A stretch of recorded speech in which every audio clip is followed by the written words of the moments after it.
Warning: the following program contains adult language, adult themes, and spoilers. Viewer discretion is advised.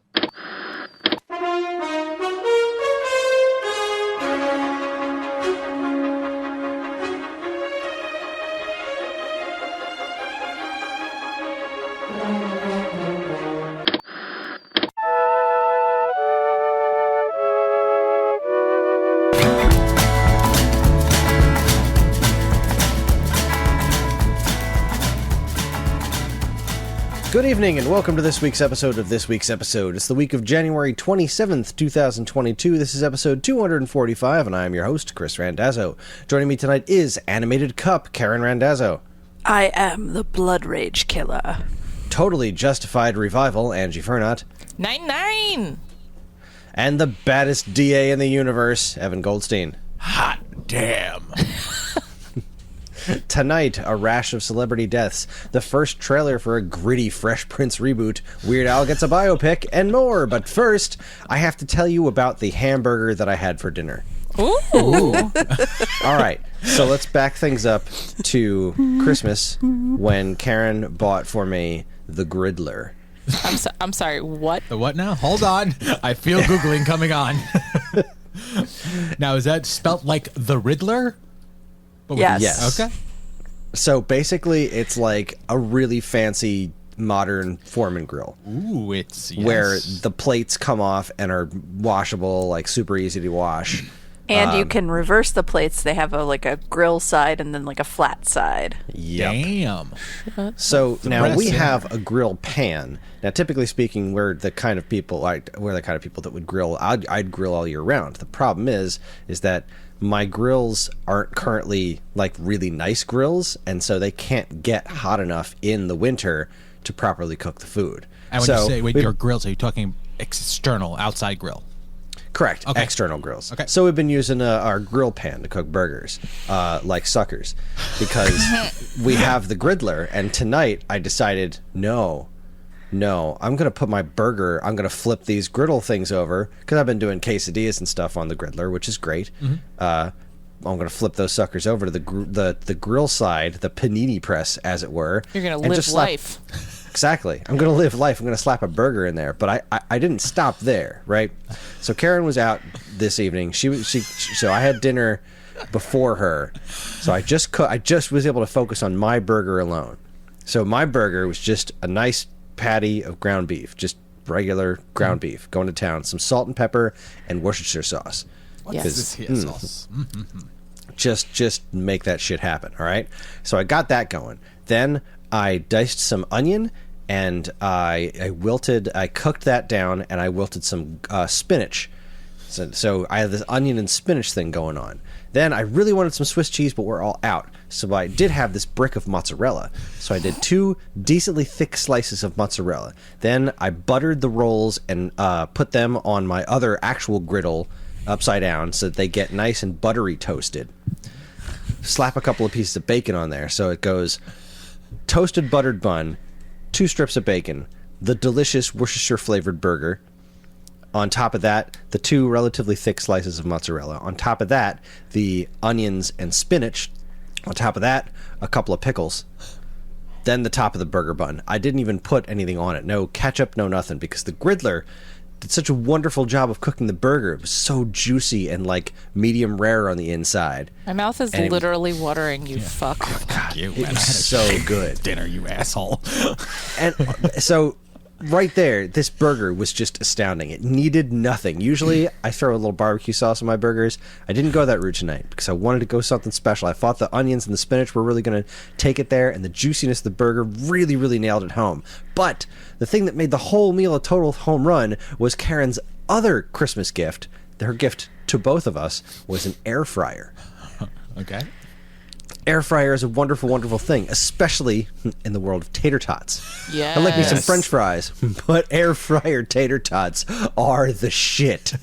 So I had this amazing sesame seed bun burger. It was just delicious from top to bottom, and some air fryer super crispy tater tots with a little bit of salt and pepper. I ate like a fucking king tonight. I Yeah, feel you wonderful. did. Yeah, you did. Mad jealous feel on this wonderful. side. I'm a little turned on by that burger. I cooked Karen a burger too when she came home. It didn't have all that other stuff on top of it. 'Cause You could have taken home out of that sentence. It would have worked. Wow. Enjoyable. Wow. Yeah. Just wow. Shit was Happy for delicious, you. man. And you know what? I really want dessert, but I am still trying my damnedest to not. I'm trying to eat better. And Hey, that Kris, means not having dessert every day. Ask us what we Some- had last night. What did you have last night? Sadness? We each had our own pint of Ben and Jerry's. Nice. What flavor? Oh, well. Whew, let me tell you about Gimme Some More. Because Is that the name of the flavor? Yes. It's a s'mores flavored.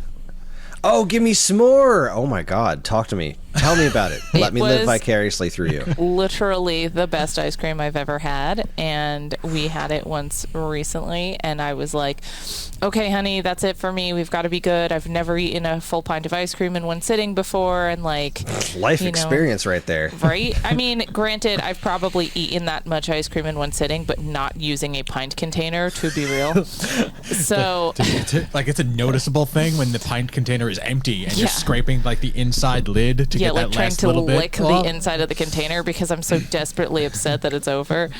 Also, Ben and Jerry's is like some thick ice cream. So like a pint of Ben and Jerry's is not the same as like a pint of Turkey Hill. Like That is correct. Turkey Hill is fucking everybody over.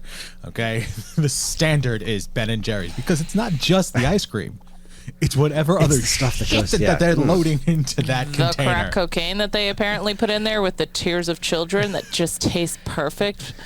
it's that salty sweet, Yeah, you know. yeah. That's Cocaine's literally- really sweet. The salt of the children's tears, it really comes together nicely. Yeah, exactly. You get it. See? Yeah. So that was my flavor, and I have to say, I will never willingly steer away from that flavor now. Like it has a little bit of saltiness to it, and that graham cracker accent, like. So what exactly is in it? Is it just s'mores ice cream? Like what's the base? It's- okay, Talk to me so- here. I need details. Oh, I'm so happy to provide. Okay, so I'm actually making sure that I don't butcher. It's chocolate The- ice I cream. mean, I have Google in front of me. I could have just been searching for this the entire time, but I want to hear it from you. I want to describe this luscious, beautiful, just taste perfect ice cream to you. So I'm a huge fan of Americone Dream. that was the which last is- one I had. yes, that one's also good. That's outstanding. And also just their plain vanilla is my go-to for like I'm feeling sick. Yeah. So okay. You want to Ben know and Jerry's something? world's best vanilla is Fuck. just so good. No. Listen, you're doing it wrong. Toasted marshmallow ice cream, Christopher. Okay. I just use your full name. I don't even know if that really exists for you. I've never said to anyone who's got a Chris with a K, Christopher. Who is that guy? That is It's my a name. guy. Christopher Philip Randazzo is my name. Oh, look at you just doxing yourself with that middle name. That Oh yeah, come steal my debt. Have fun. you heard of America. Toasted marshmallow ice cream. Okay. All right. Okay, It's a all game right, changer. all right. Okay. But then you get chocolate cookie swirls. And the thing about these chocolate cookie swirls is it's literally like, you know, the best part of an ice cream cake where they have like the cookie crumbs? Uh-huh. It's like that, but like more cookie. It's so Okay. good. All right. Keep going. Okay, Keep going. and then there's graham cracker swirls. So then you're literally getting swirls of graham cracker spread throughout. And it's like they must have salted the graham cracker just a little because I'm telling you, it's just that perfect little, yes, like that. You get all this sweet and then you're like, oh, wait, honey, I see you. I taste you. This is perfect. Yes. Okay. But then you're like, okay, well, you got all the swirls and like the cookiness and whatever, but it's still just ice cream. No. There's these little chips, these perfect little fudge flakes that are just nestled right inside in this perfect every single scoop. We have to talk about TV at some point. No, I want everyone in the Jesus, world. woman. No, I could literally eat this till I die. Like No one cancer- who's listening wants her to stop. Thank you. Cancer, come and take me and give me some more. They Okay. gotta have something to eat while they're watching TV, and this is what it's gonna be: Yes. delicious burgers and Ben and Jerry ice cream. Okay. And if I Ben could Jerry. just complete the meal, Yes. I happen to be right now enjoying a very tasty beer. If you're in the North Jersey area, I highly recommend you check out Hackensack Brewing Company. I am drinking their Harlem to Hackensack Pastry Stout. Okay. It is a really tasty, smooth, dark beer, and it is 11% ABV, which is the kind of day I had. I was going to say, it's an 11% ABV kind of day. Is that the brewery Mike Yes, works at? that's the one that Mike works at. Our good buddy, Mr. Mike Sheridan, works at this brewery. Nintendo. That's exciting. Yeah. Nice. I'm looking at the Give Me Some More ice cream. Yeah, you need it in your face hole. No, I don't. I mean, I do, but no, not right now. I mean, I get it. It's not but- time. So, like, when I went to go pick it up, my favorite Ben & Jerry's was everything but, because then you don't have to worry about what flavor you're getting because you're getting everything in the container. Well, I mean, did it have marshmallow ice cream? Because that's literally the best thing I've ever If had. I'm not mistaken, it did. Liar. But I ended up getting peanut butter half baked because that's also very good. Yes. Chocolate, chocolate and peanut butter ice cream mixed with gobs of peanut butter, cookie dough, and then fudge brownie. But if it at all melts, like while in transport or something, that fudge brownie sinks to the bottom. So it is not. If it's not done properly, it's like 2/3 ice cream and then just brownies at the bottom, and it was just not the right flavor. Now that we're talking about it, I fail to see the problem here. See, that's the thing about Ben and Jerry's. They're usually well spaced out. Like there's a little bit of everything throughout the entirety of the container. I gotta say, the best Ben and Jerry's I've ever had was not something, I didn't experience the same thing in pint form. I worked in Hoboken for a while, and there was a Ben and Jerry's there, and I got chocolate therapy there, and it was that is chocolate ice cream with chocolate cookies and swirls of chocolate pudding ice cream. Oh my God. Which was just perfection. And they sell that in pint form, and it's very, very good, but it just wasn't the same as getting it at the store. Interesting. That makes sense.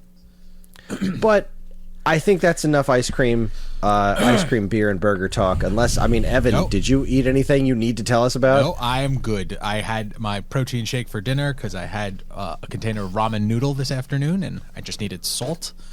So that's it. That was my day. Salty boy. Yes. Today was a rough Alrighty day, then. So. Well, I think it's time for us to talk about some television.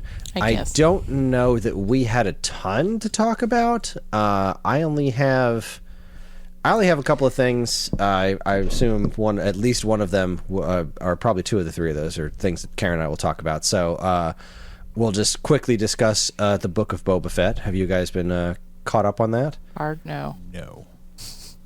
So here, before we start getting into that, we actively looked at my Plex server because the way things are laid out, it says, continue watching this. And I'm going to say there was like 40 images in that list for us. So I literally had to go through and remove things like, I'm not watching this anymore. I'm not watching this anymore. And then I left the things that we are actively wanting to watch. And that includes the Book of Boba Fett, Dickinson, like it's that Lost Symbol.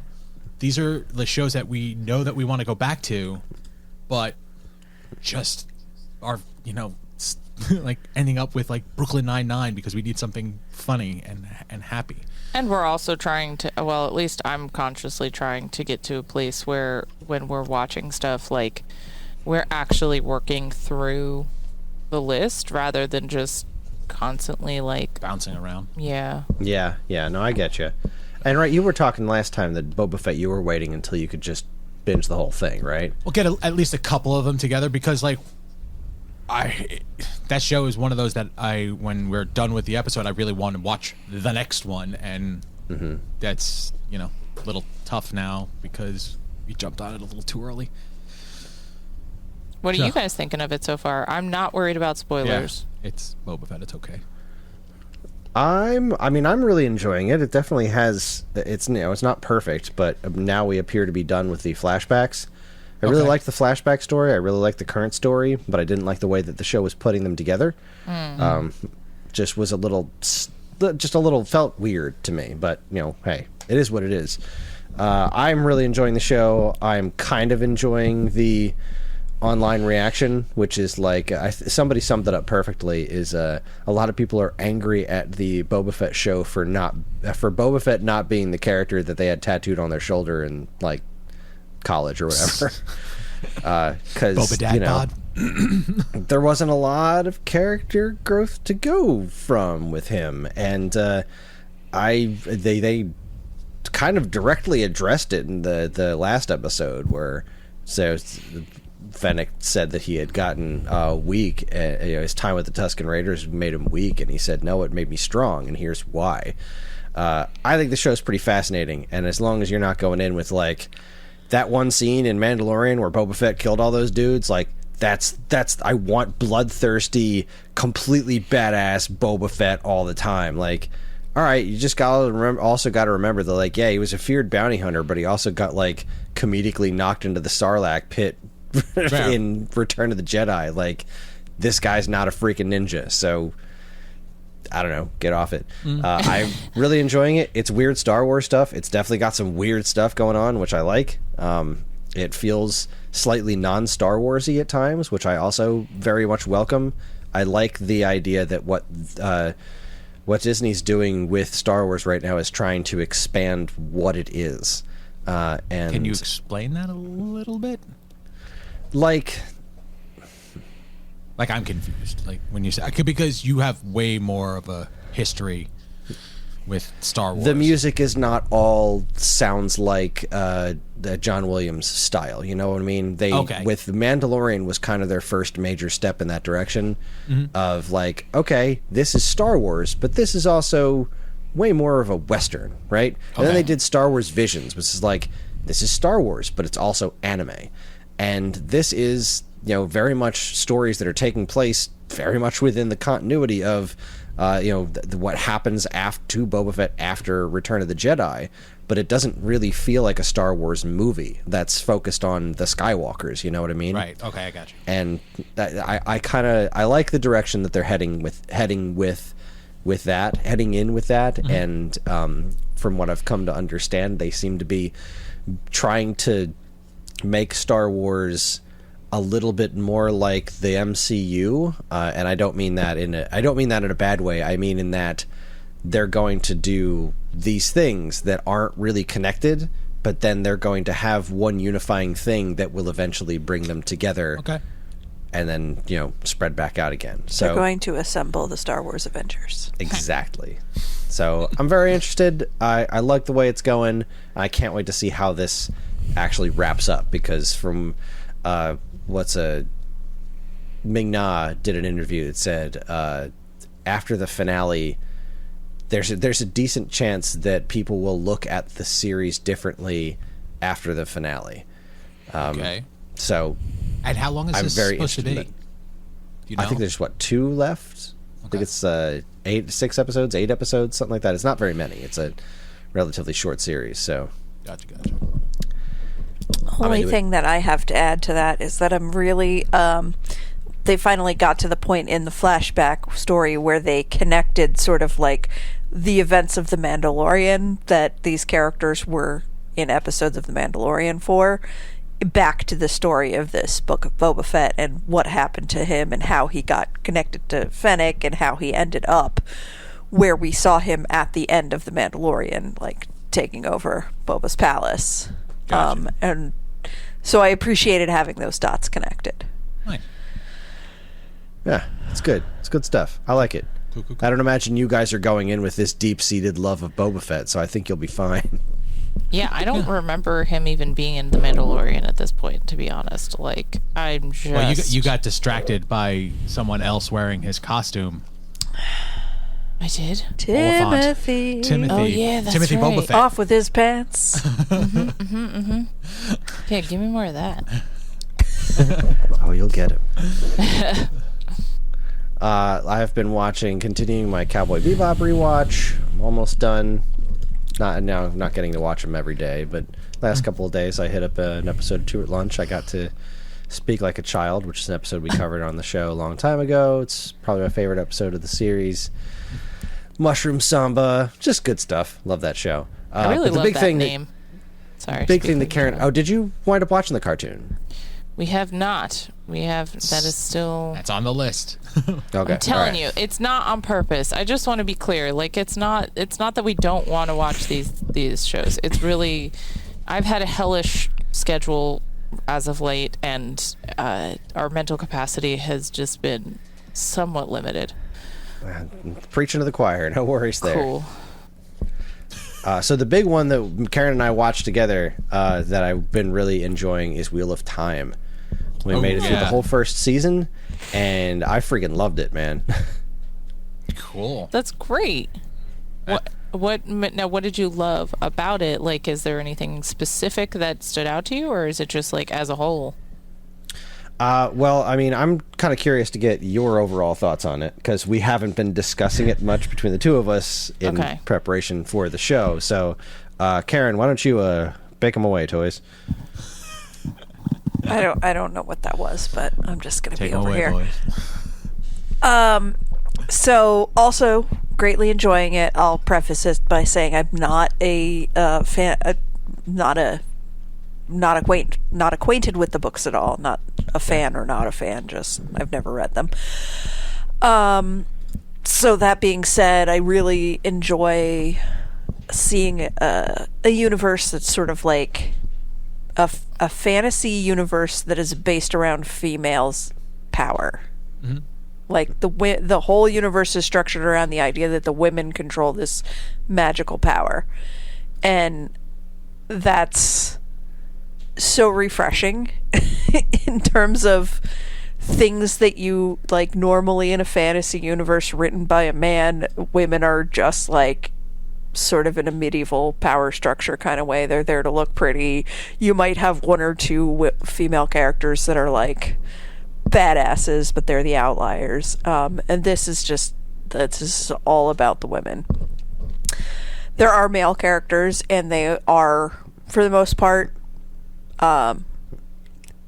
also interesting, and you get invested in them. The lead dude, arguably the lead dude, they're trying to figure out, like, there's this figure in their mythology called the dragon, and they're supposedly the dragon was reborn. It was reincarnated into a new body 20 years ago, and so these women have been going around trying to find the dragon, and they go to this village, and there's 5 people that it could be. Mm-hmm. And one of them is this white dude. Okay. And he's like the least likable and the least interesting person to me. Like, as they journey along and you learn more about them, it's like, okay, this person could do this and this person does that issue, and he's just kind of like there. He's got red hair, Karen. He has red hair. That's what makes him interesting. Very interesting. And he's very mad that his girlfriend was going to, she exhibited abilities of being able to channel this magical power, so she was going to go off and with the powerful magical women and study and learn to become one of them and leave him behind, and he was super mad about it. Like, why do I care about this guy again? And so I don't want to spoil anything for people who are going to watch this, regardless of like what you guys care about. But like they all end up having their central roles to play in the story, and it was like, I wish he didn't have the role that he has, but there's only so much they can do with mm-hmm. They're dealing with the source material. They're not just gonna like change major plot details. But it did find it then interesting to see the way that they handled what his role was in the how he turned out to be involved in this whole situation of like journeying across the country to like get to the place where the dark one that they're trying to like make sure stays imprisoned is, and like right. the role that he had to play and the perspective that he came at it from ended up being interesting to me, despite him not being the most interesting character. Cool. Indeed. I just to piggyback on what she said, I completely agree with that assessment. The white dude being, I mean, I just kept referring to him as he was just being a whiny bitch so much during the show. Like, his girlfriend was gonna like leave to go for some higher calling, or at least she was thinking about leaving to go for some higher calling, and he just bitched about it. Like, meh, you're gonna leave me, meh, you're choosing meh. Like, man, you just suck, dude. But the fact that he winds up being the person that he is, like, his story is what it is, I agree, is kind of unfortunate because he's the least interesting of them. But from what I've come to understand, our mutual friend Adrian, he's read the books, and he messaged me asking how I liked the show so far because he knew I hadn't read the books, and he said a lot of the book fans are like super pissed because of, you know, obviously racism, because in the books pretty much everyone's pearly white, and in this show it is super diverse cast. Cool. Yeah. Except for, like, this dude's thing is, like, one of his identifiable traits is his red hair, and, like, I guess you can't really do that with anything other than a white guy reasonably, you know what I mean? Like, it just... There aren't redheaded Asians, naturally occurring. It just... But also, like, I mean, if you guys watched Arcane, like, Echo had white hair, like, he's a little black kid with white hair, so, like, it's yeah, that fantasy. works. No, like, we're talking about, like, you know, like Highlander red hair kind of a thing. It's kind of doesn't work with other complexions. Wait but, a second. So, but my question is like they're claiming racism because they made a diverse cast, or they're claiming racism that they left the whiny bitch of a character still a white guy? No, they because they changed all these other characters to not white. So, to which I think is hilarious. Enjoy. That means they're doing something right. So anyway, sorry to interject. No, that's great. I also spoke to a couple that I am friends with, who both are book fans. And the husband was far more up in arms about it than the wife, but the wife let me know that, like, in terms, this is like a huge book series. There's like a ton of material, and so, like, a lot of things are, like, changed around and, like, condensed or left out, or, you know, lots of things not happening the way they happened in the books. Shocking. And I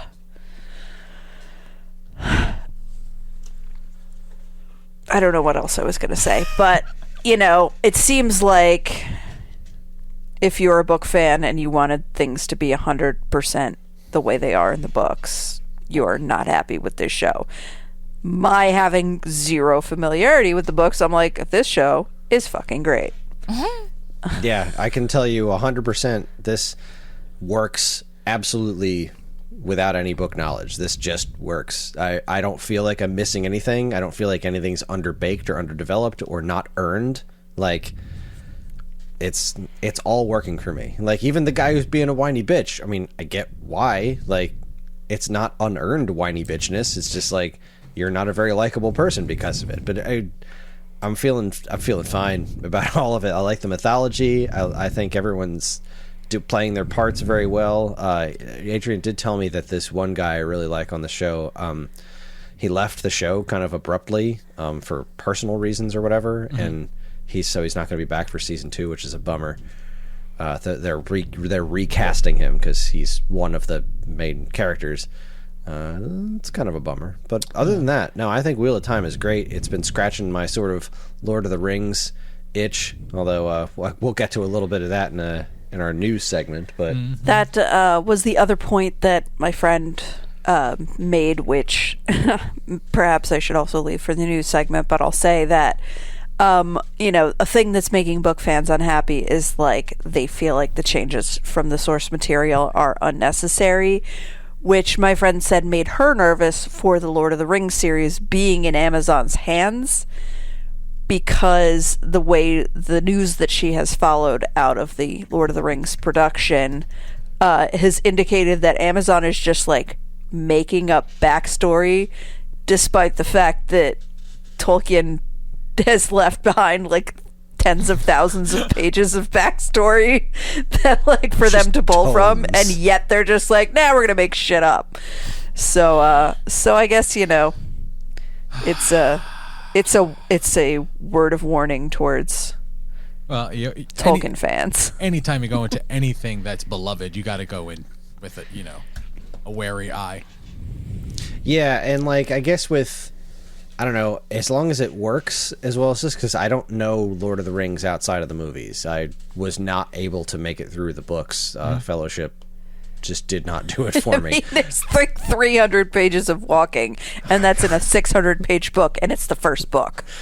I got pretty far into that one before giving up. It's like, because I'm not a huge book guy. I'm just not. And oh boy, that was nothing but respect. But yeah, I'll stick with the movies myself. That's just more of my speed. But I don't know anything outside of that other than the few things I eventually learned that have made me like aspects of the movie less. But I mean, as long as they do seem to be doing a great job with this Wheel of Time, because I don't know any better, and it all works and makes sense to me. So yay. Yay. Cool. All I have to say to the people who are whining is remember Lock and Key. I freaking love that show, man. What are you watching with the kids? Still Avatar. Yep. I think we're like 10 episodes in. Okay. We did the last one we just watched. It started it, and Kris goes, "Oh, Jet." Yeah. Oh my God. As soon as you said we were 10 episodes in, I was like, fucking shit. Jet's the worst. Yeah, he is. Tara's all like doughy-eyed over him, like, come on. Come better. on. I know. Oh. There's only one more totally non-believable love story coming up, but that's the end of season 1, and then we're good. Sorry. I know. And at least that one gets hilariously referred to later. Jet gets hilariously referred to later in the show too. That recap episode is one of the best things I've ever seen. So. Remember when we did Legend of Korra, and they had that recap episode where, what was it, Varric was telling the story or whatever? Yes. It was absolutely hilarious. There's a similar thing in the last season of Last Airbender, and very, very well done. I look forward to it, eventually. Yeah. Eventually. Because we get to watch about 2 or 3 episodes a week, the way the kids are like picking things. Yeah. Gotcha. So It's okay. I'm just reminded. My brain takes me back to that video that whatever it was, TikTok kind of thing that I messaged to Kris about the young kid watching Avatar. look at all the white people. I love how all the action is really slow. I like how there's no comedy, no jokes. I didn't see this. I feel left out now. I will send it to you, honey. During Yeah. the break, you will understand it completely. Yes. Yeah, send it again. I want to watch it again just because it really makes me laugh, because I viscerally feel that man's pain. Oh, you're watching that. Oh, why? Anywho. All right. Good times. Guys, what else you got? Anything? I've watched a couple of things on my own. I barreled through the rest of Queer Eye, mainlined it last week. Yes. Put as much of it in my veins and eyeballs as I possibly could. I was having I was recovering from burnout, and I had a light week of work, so I was able to take very slow mornings where I was like, yeah, I'm gonna do another one.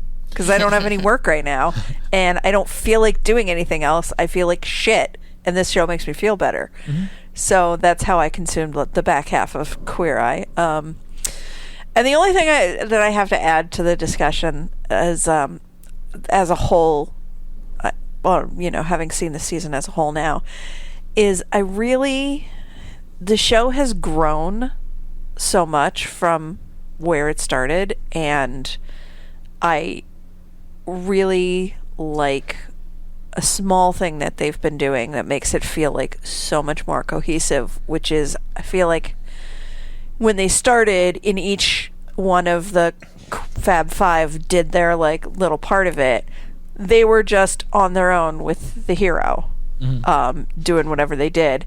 And now it's more of like, you know, Anthony will be in the kitchen with the hero, and like one of the other guys will be there with them, and like, oh, I'm gonna cook too, or like the hero will get done with Jonathan with their beauty treatment, and he will take them to meet Tan, and, you know, hang out and look at the new outfits or whatever. They're kind of crossing over their parts of the episode so that they feel more like a cohesive group that works together.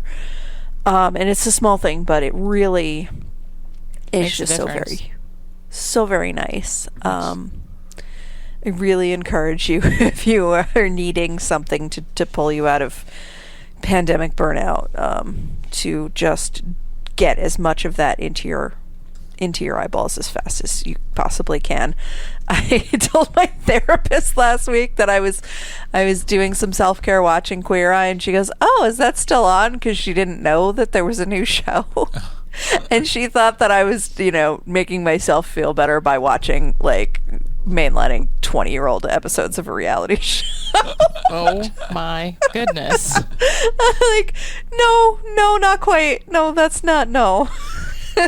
I don't think doing that would make me feel better. No offense to that other show, but it's a completely different animal. It really is. I was just going to ask about that because, like, I actually, after finishing this season of Queer, I considered going back, and I've never actually seen the original series. Is it? It's not a not? different animal. It's Okay. it's more. It's hard to put into words, but it's more about like. There Like you the go, old that sums Queer it up. Eye felt to me like, we're gonna fix you. Like, these are the things that are wrong, and we're gonna fix you. Whereas this show is more like, we're gonna make things better for you. Like, there's nothing wrong with you. We're gonna help you. Like, it's just, I don't know. It's just a different approach. And it was Gotcha. and it was always some guy who had no idea what he was doing. Ever. Yes, Like, it was that always a cishet white guy, usually white. And the way the culture has changed in the last 20 years for the LGBTQ, like, they couldn't make this Queer Eye back then. Gotcha. Because all the Fab Five from the old show all fit into stereotypical boxes of, like, what was okay to be a gay person. Okay. And so I haven't gone back to it, but I can say with almost 100% certainty that it is probably not aged well Gotcha. in that respect. But Thank it, you. you know, it crawled so this show could walk. Exactly. Oh, for yeah. sure. Yeah, I'm not mean- knocking its existence by any means. I was just curious because, like, I can't get enough of the new Queer Eye, and it just goes so fast. Yes. Unfortunately, the old show is not going to do the same thing. I just want more feel-good reality television. Yeah. We need more. We need, I don't know, we just need niceness. We just need kindness and niceness. But it's not being able to get any more of that, I then switched over to Discovery Witches, and so I'm caught up on the first 3 episodes of this current season. Man, you're ahead of me now. So, not to spoil it for Angie, all I will say is that I feel like things are moving a lot faster than they have in previous seasons. Like, I felt like Good. the pace, I felt like the pace of the show used to be like so slow. Slower than a snail. And now, like, things are happening like ba ba ba ba ba ba ba ba ba, and I'm not complaining. Good.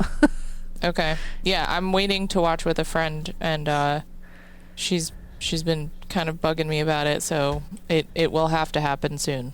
So hopefully by the next time we record, I'll at least have watched one. Yeah, by the time I caught up last night, I was like, oh, I want more, but there's no more out. That's a So- good feeling. I've been waiting for that to happen. Yeah. Yeah, things, a lot of things have happened for 3 episodes of that particular show. Good. All right. So yeah, I think that's it for me. Cool. On? What about you guys? Not Tell us grand stories of what you've been watching while eating ice cream. Well, it's really I watch the ice cream as I spoon it into my mouth because it's so good. Hold on, let's take a look. Caught up on The Rookie last night, which was funny because at the end of the episode, it was just like a weird sort of summation and a weird cut, and we both looked at each other and went, "Wow, that was weird." Felt like there should have been more to that, but I guess not. Yeah. And then we don't have any more episodes. We've been watching a lot of Brooklyn Nine-Nine. Love that show. It's such a good, funny show. I don't know if I said it here or somewhere else, but I've, for the first time maybe ever, hit a point where, like, I just don't think, like, you guys know I'm usually like, let's watch something scary. And I've just hit a point recently where I was like, I don't think I can do this right now. Like, I just don't want to feel, I love watching scary stuff and I love being scared, but then, like, if it's not the right kind of scary right now, it just amps up my anxiety, I guess. And I'm like, I'm working really hard to not be stuck in these bad vibes, so I'm going to just write out the good ones. And Brooklyn Nine-Nine has just, I mean, we laugh out loud when we watch that show. Yeah, It's so good. something this afternoon really, really pissed me off. Like I was angry, and I wanted to get out of the office, and I went into the living room, and she was sitting there having her dinner, and we put on Brooklyn Nine-Nine, and it took half of the episode, but by halfway through, I had like snort laughed, and that was it. Like it's such a funny and heartwarming show that it took me out of a really, really bad headspace. Yeah. So it's a really nice shining light in otherwise crappy television.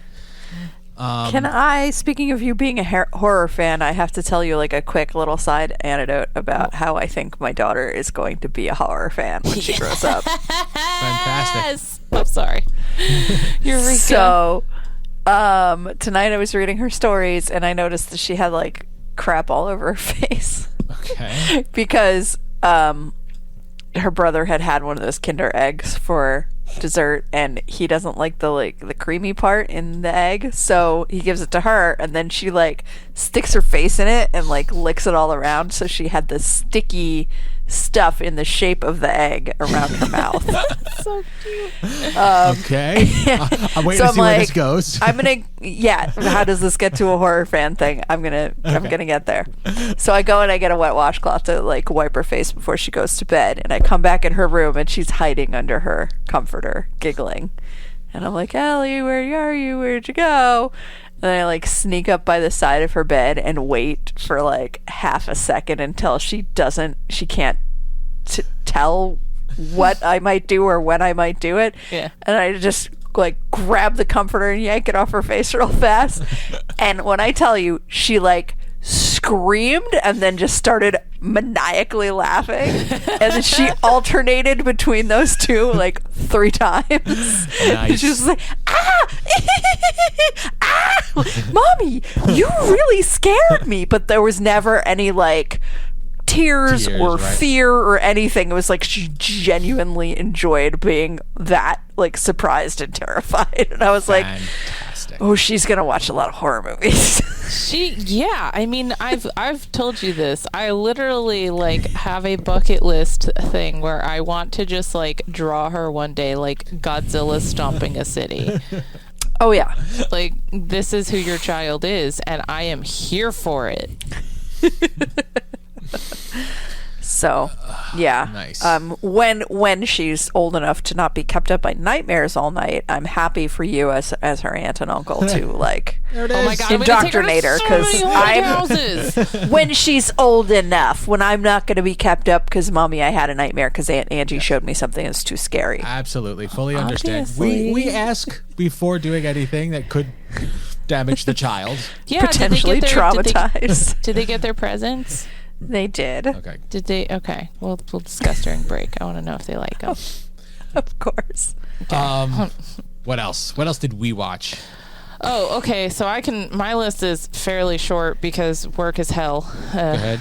So I'm caught up on Outlander finally. Yeah, that's still a show. I thought you had finished it, to be honest with you. I know. So did probably anyone who ever heard me talk about it. I have to say, like, I realized I just yearned for content that wasn't supposed to take place in America. Like, that was the appeal of that show to me, I think. And so I've had a hard time, like, reconciling the fact that this show is now entirely set in the U.S. and that's not going away. And, like, it was just a very unpleasant reality that I had to accept. And then once I accepted it, I was like, whatever. I'll just go back to enjoying this show again. And that's where I'm at now. So I got through the 5th season, and I don't know. It's just like, yeah. I just like I'm here for it. Like I was really into it in the beginning. They've never done anything so dark and extreme as they had done when I told you about that one really, really, really messed up episode, and then you watched it. And then I stopped watching the show. Yeah, like they've never really gone back down that part. Like that path, as far as I can tell. I'm hoping my memory is not totally like wrong here, but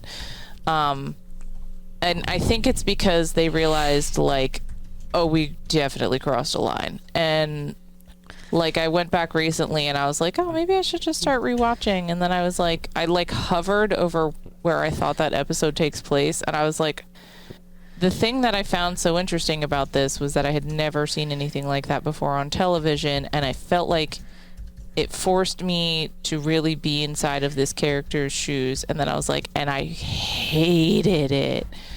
Like, I don't want to go back to that ever. It did a really great job of villainizing the villain, and that's cool and all, but like, no, thank you. So that's interesting. I don't know if it means I've grown as a person or maybe I just am weak. I don't know. But the show seems to have tamed itself quite a bit since then. And I don't want to say that it's better for it because, like, I think that some of what had made the show really interesting before was, like, you know, the fact that you were like, kind of worried about them. And now I'm like, you're in America. Like, you're fucked anyway. Like, there was hope before.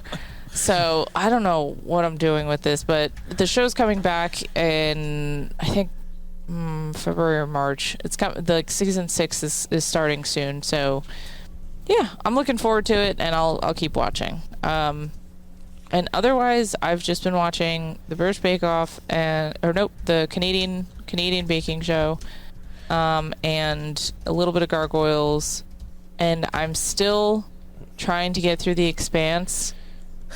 You're trying. It's like kind of an uphill watching battle. I don't know how else to put that. Like, and so many people have told you to watch it. It's shocking. It's so weird. Like, I'm trying, guys. Like, I just don't know if I want to think that hard. I don't know. I'm so tired. I can't. I don't know if I want to put this much effort in. But yeah, that's pretty much it. And other than that, I've been. I feel like this, even though it's a movie, it might as well have been a TV show. I did go back recently and watch Land Before Time.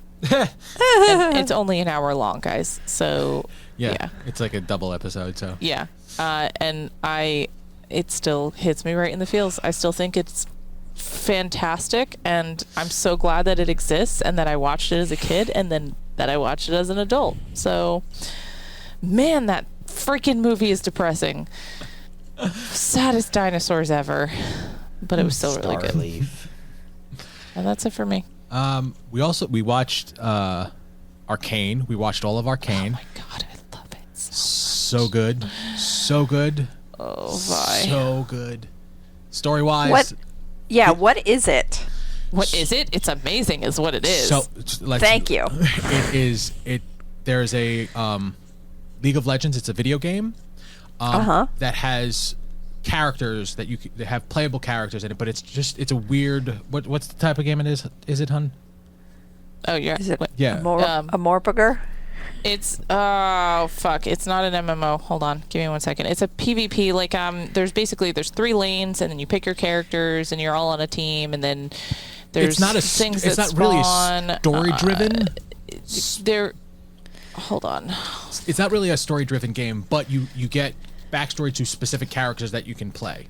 What is that? And then this cartoon has taken those backstories and created this fantastically well done show. I know, Kris, you had said that there's some issues, and there are, unfortunately. I looked up with MOBA. That's the genre. In case MOBA? Multiplayer online battle arena. And I was like, I'm not getting it. I haven't played League in like 6 years.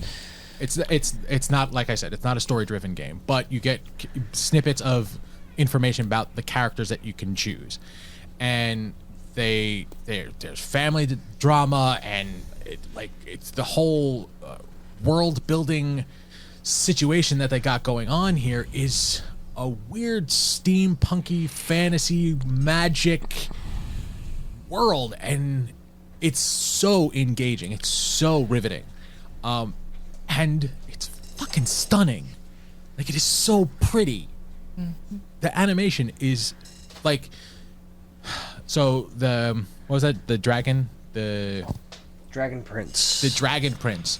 Like, we saw that and we thought it was really nice and it was really pretty, but there was like certain things that you could pick out about it, like that we looked past.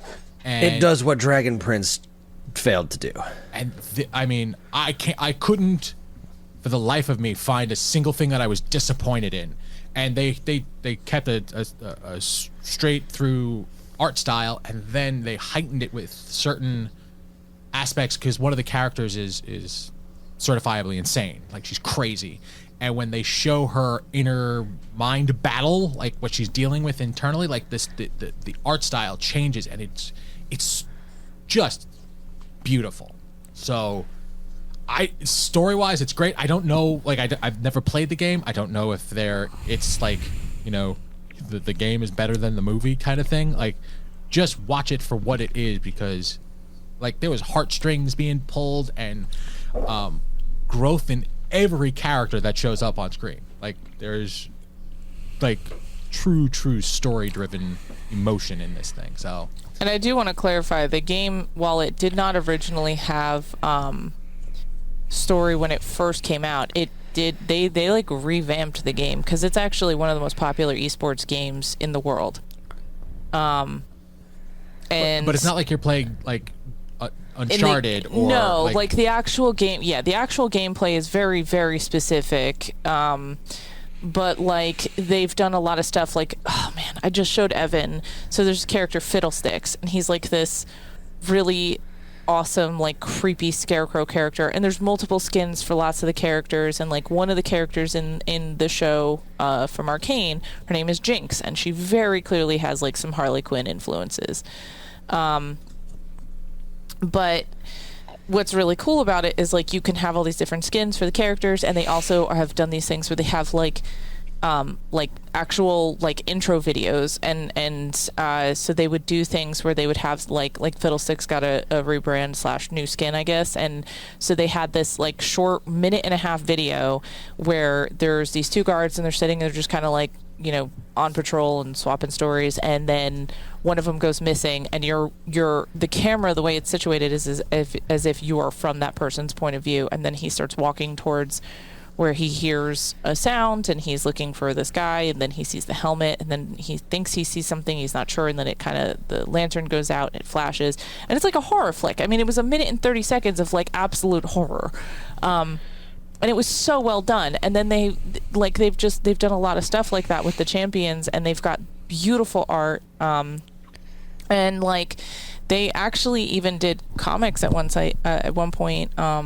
I was looking it up. Apparently, like, there was some stuff that came out in like 2018 and 2019 that I just didn't pay any attention to. So, I mean, because at that point it was just a video game comic. Like, this is. But Arcane is like really, really, really rounding out this world and giving so much depth. And I think it's amazing, because Riot has like an outstanding art department, and I don't know how much of the artists are in house on this show, but fuck me. I could watch it over and over and over again. It's just beautiful. Yeah, that and we watched the first two or three episodes of Peacemaker. Yeah. That's on our list. Yeah, Which is that's on our list. fucking to hit pretty ridiculous. soon. Like one of the best. Would you call it an intro? Like opening sequences I've ever seen on television. Yeah. Like there's an all-out dance number. Like So we've heard. Oh, it's absurd. It really, really is absurd. But it makes sense in this world. So it tickles my fancy. yeah, it's a lot of fun. It's not you're not learning anything. It's not going to win any awards. But you have to right out the gate be okay with the fact that you will see John Cena's ass at least once per episode. Yeah, I'm gonna be real with you. As a person who's watched wrestling, that still did not sit well with me. Like He's very veiny. Like very veiny. He's so veiny, first of all, which he would be sometimes when he was in the ring. So like whatever, but like it's also just the fact that I like watching wrestling, and sure, some of the dudes like they're not wearing a whole lot, but they're still not naked, and I appreciate that.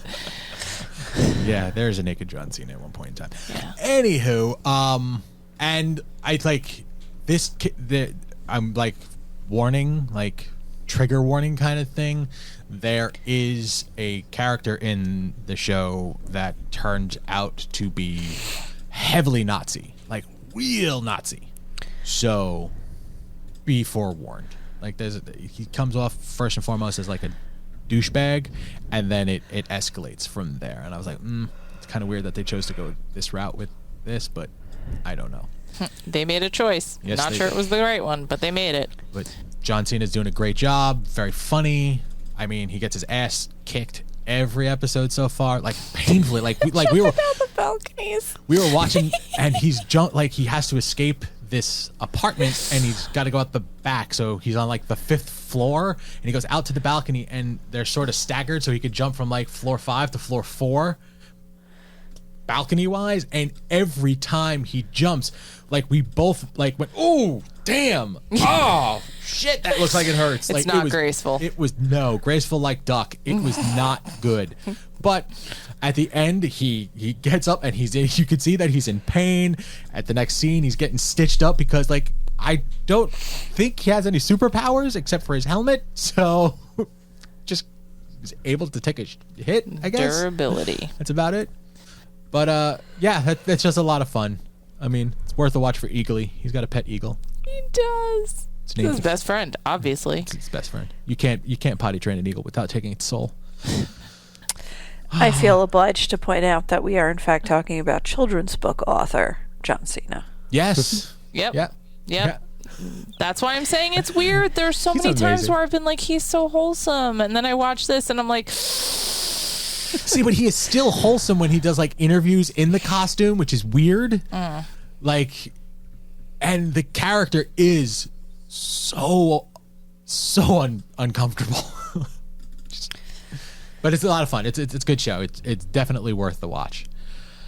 And lastly, I watched the first episode that became available to me of the new Fraggle Rock, Back to the Rock.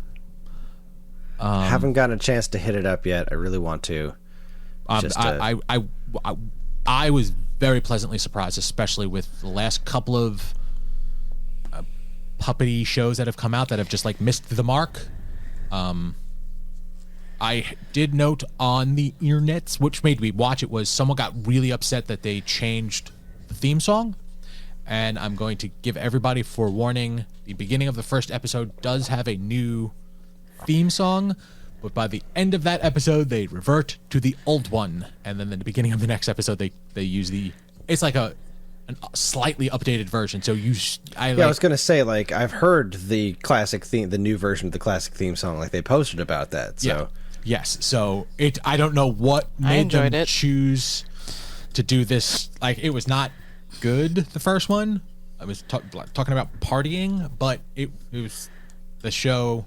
I enjoyed it. I thought they did a good job. I'm really curious to see what you think about it, Kris, when you get a chance. I look forward to seeing it because I can't look backward to seeing it. And lastly, I watched season 1 of Witcher. But I Finally. Right, you did the yes. I had to do the recut version. Like, hey, people, search online if you couldn't get through The Witcher because of the convoluted storytelling that they were doing with the timeline bullshit. There's a cut somewhere online of someone took the time, God bless this person, and he cut all of the episodes so that the stories are together. So when they change from one story to one story, it looks like it sort of like fades to black for commercial break, but then it continues that story. And it is so much better. So much better in order. Like, Evan, was it so much better? so much better. Like I was upset with the fact that they did it wrong the first time. I kind of feel like this. I might get to closer to when the next season happens. Like, Okay. if I like try to make it a rewatch of like season 1 and 2, but It was in a way that makes sense. I started watching season 2 and I couldn't do it. I couldn't do that without the full information of season 1, and like I started it again from the beginning, and even the stuff that I had watched that I was confused about it just made so much more sense, and it was really, really well done. I'm glad someone had the time to, because it was effort, because like he was cutting, like he listed the directions where, like, if you watched episode 1 at second 412, you watched it for another 120 seconds. That's that chunk, like he went out above and beyond and seamlessly cut it together. So it's good stuff. Good stuff. It is just marvelous. That's it. And of course, Ghost Hunters. Ghost Hunters. Ghost Hunters. Ghost Hunters. Ghost Hunters. All day, every day. Actually, it's all night, every night. Every night. Something paranormal. Can do this all day. Well, I guess that wraps it up for what we've been watching. We're going to take ourselves a quick break. We're going to do some commercials. When we come back, we're going to talk about the news. You're listening to this week's episode from Geekade.com. Stick around. And now, here's a quick look at some of the other original content available now from our partners and Geekade.com.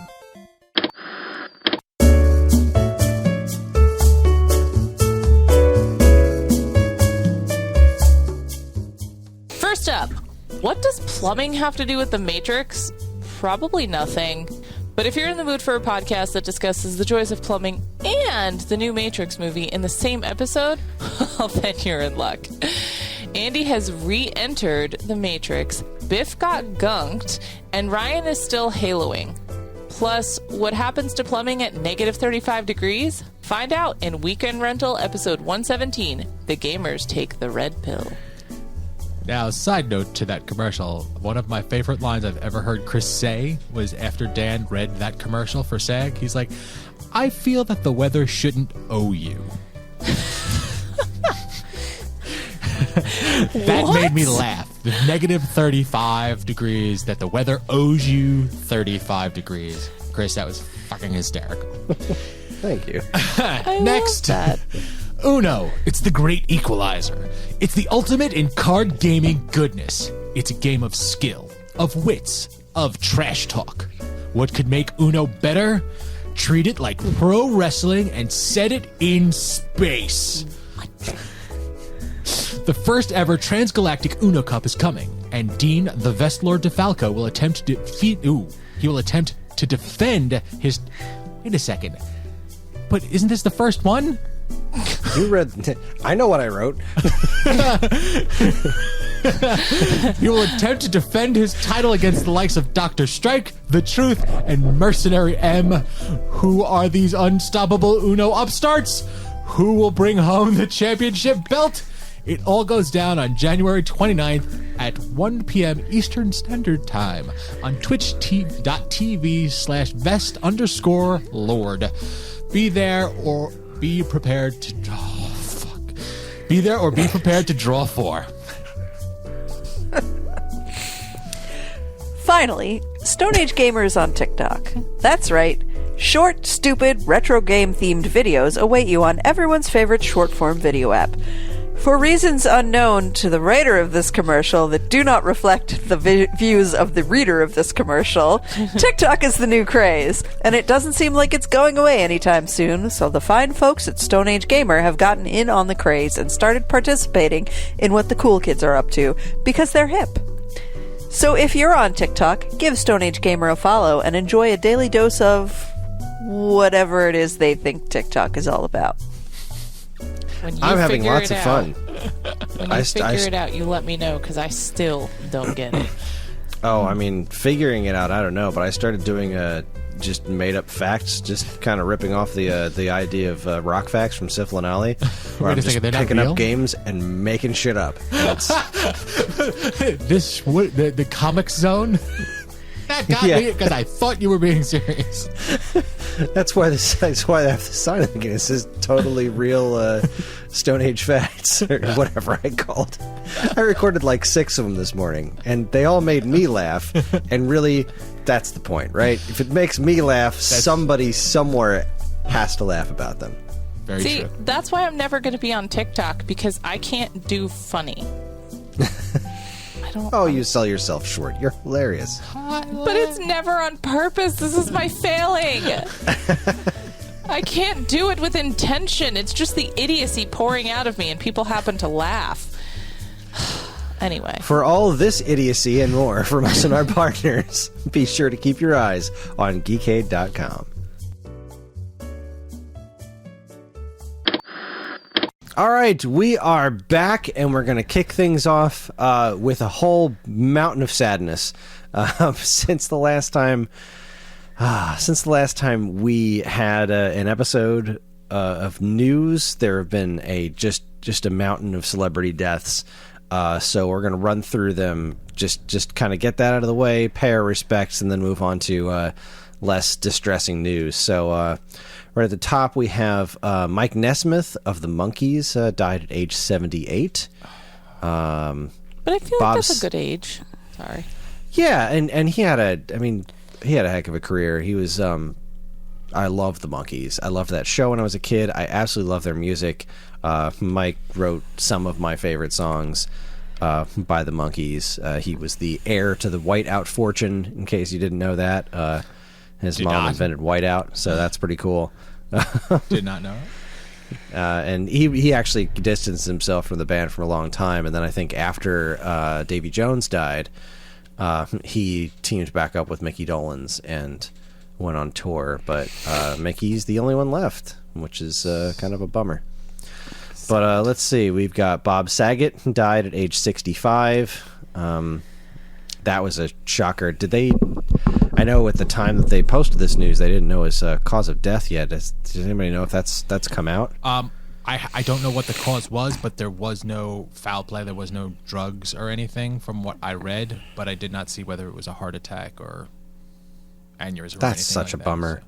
Like, it was the night before he did a show too. Like, it was the night he did a show. The night of, yeah. That was the night he did the show. He even tweeted about it or something, like, this was awesome. Yeah. Can't wait to see you guys tomorrow or something like that. It's just that's just a tragedy. Yeah. Let's see. I have to open this up. There was sorry, I needed to find this guy's name. Peter Robbins, who was the voice actor who did Charlie Brown in the old Peanuts cartoons from the 60s. He died at 65, and that was a suicide. That's unfortunate. That's sad. Yeah. Then we had Louie Anderson. Louie Anderson died. Yeah. He did, obviously, he was a comedian and did a ton of stuff. He hosted Family Feud for a while. Louie Anderson, Life with Louie cartoon. That guy had a hell of a career. Mm-hmm. He was recently on that show Baskets, which won a shit ton of awards. True. That's right. I forgot about that. Yeah. Let's see. Was there Meatloaf died? Less of a TV icon, I guess, from TV shows, but he did have a ton of music videos, like really popular ones, and he was on a bunch of TV shows as well. And then, of course, the new year kicked off with the loss of Betty White. She was last year ended with it. Oh, She last didn't year ended make- with it. That's she right. She died didn't on New make Year's it Eve. to. Yeah. She Took was that 99 shitty though. year I with mean, her. it's I mean, see, and that's the thing. Like, I read somewhere, if you die at 99 and people think that that's too young or that's too soon, you are doing something right. And this broad did something right. she did a lot right. She was great, but it's like it's one thing to be like kind of sad, but at the same time, like she lived until she was 99 years old. This woman lived. So Yeah. way to go, Betty White. The biggest kick, 17 days before her 100th birthday. Yeah, No. that is a huge bummer. But still, was her time to go? Is her time to go? And Everybody on that list will be missed. yeah. Oh goodness, there was another one, and I didn't know the guy, but one of the he plays a character on Moon Knight. Oh, yeah. Oh. That young guy. Oh. Yeah, he in died in like a accident. skiing accident or something. Yeah. That was another. That's a huge. that was That's a another one. shame. Yeah. Oh, Christ. Let me. Hold on, we're gonna do the research really quick. Cue elevator music and or pictures of puppies if you need a visual I think we all need distraction. some pictures of puppies at this point with so Yeah. many Yep. beloved people dying. Gaspard. Hold on. Ueli? I had to go close because it looks Ulliel. Died at 37 following a skiing accident. He played. That's a shame. Played a character on the upcoming Moon Knight show. So sad. Which sad. is, yeah, that is sad. But hey, that Moon Knight show looks pretty nice, huh? Yeah. Is that a link anywhere? Do you want me to start talking? Yeah, let's go ahead and turn things around. I'm very curious what you think, because as somebody who doesn't know much of anything about Moon Knight, other than like the basic, I've seen him in a couple of comics I've read, but I don't know much of his history outside of what I've researched since seeing the trailer.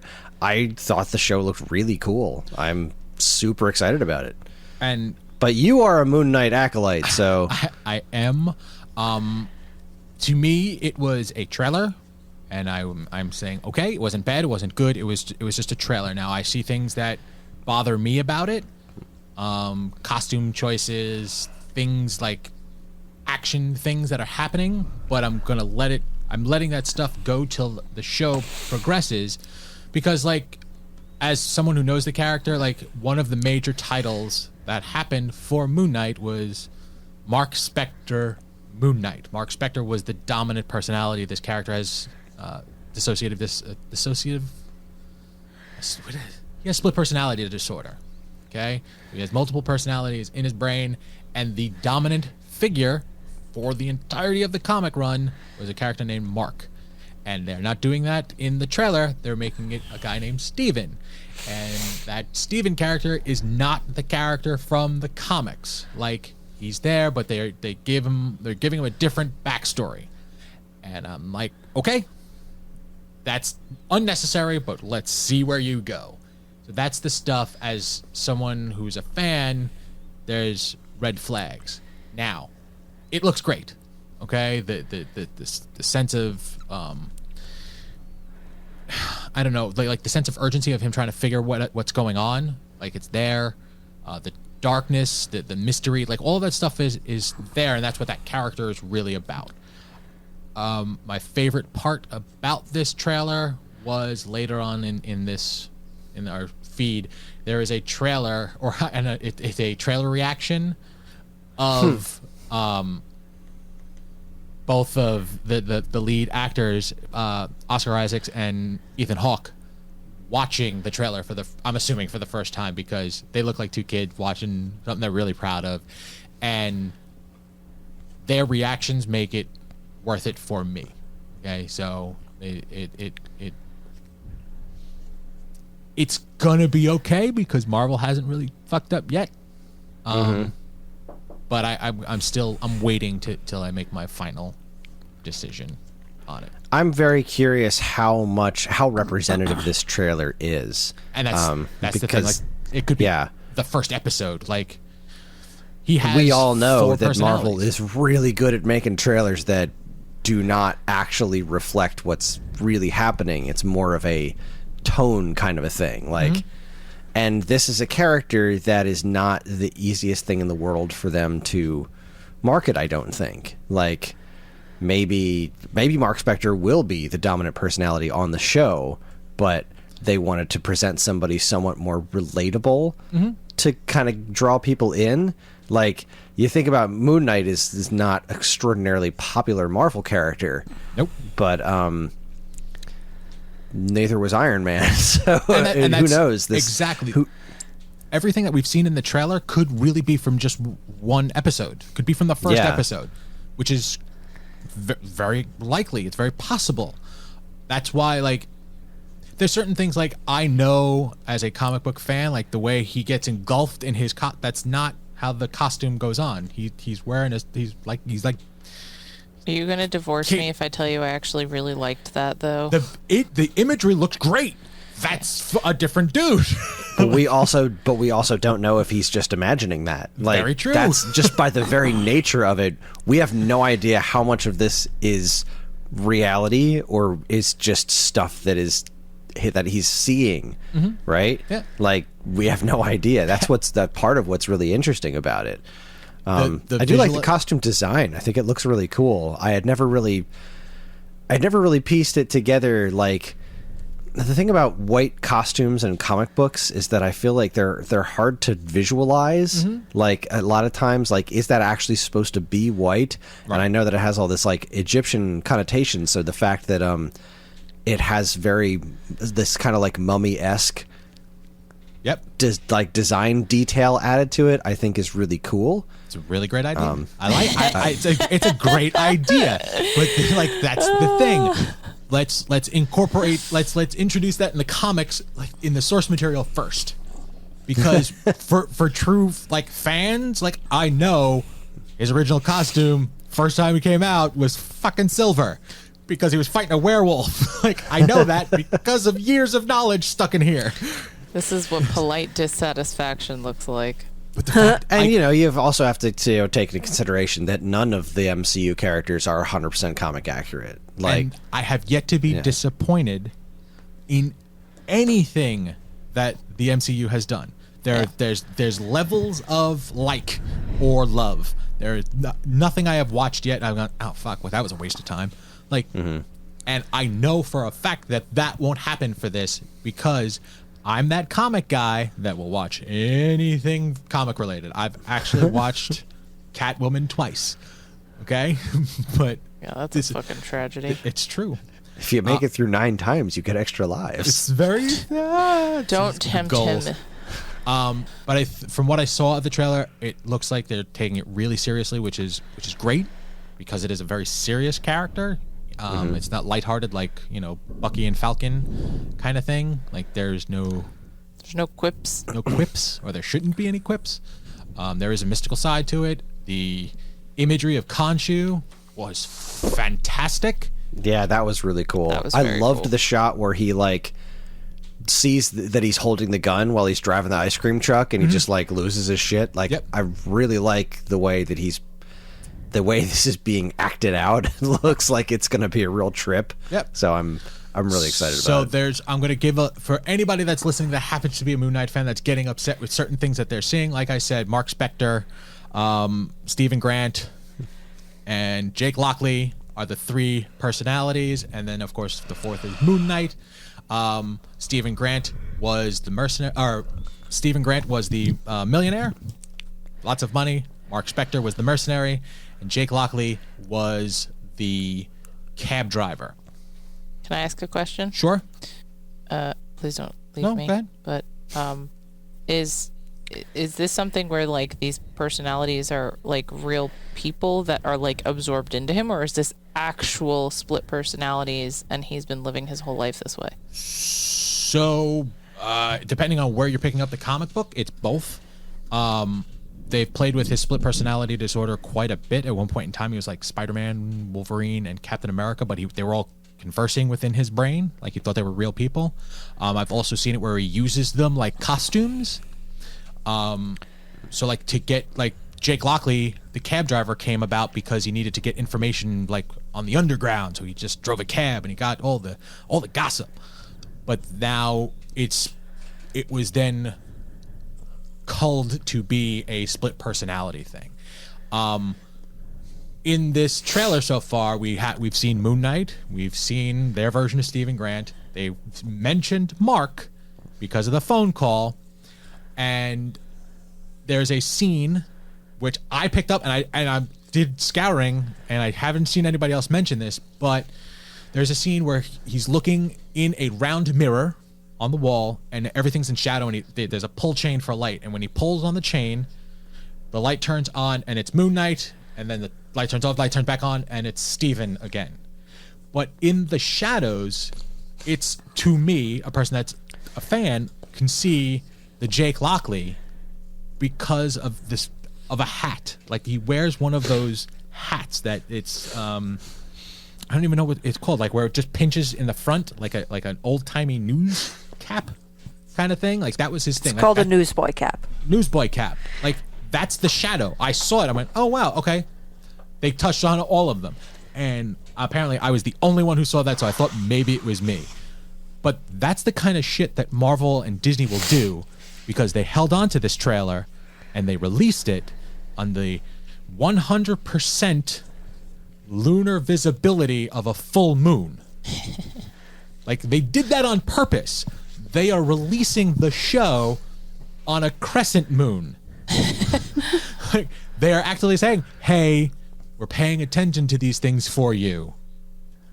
Come along with us. And I'm like, all right, I'm on board. Yes, I'm here for it. I'm here for it. Wow me. So, the Ethan Hawke character, like he's a bad guy. That motherfucker showed up in one issue.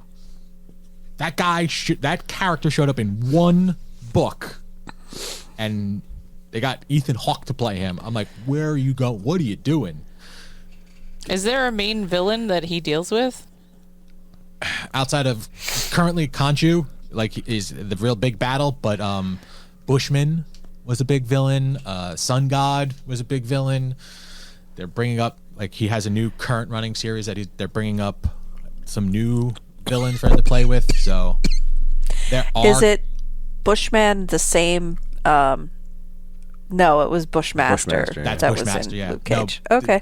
Sorry. Bushman was a mercenary. It was part of his team back in when he turned into Moon Knight.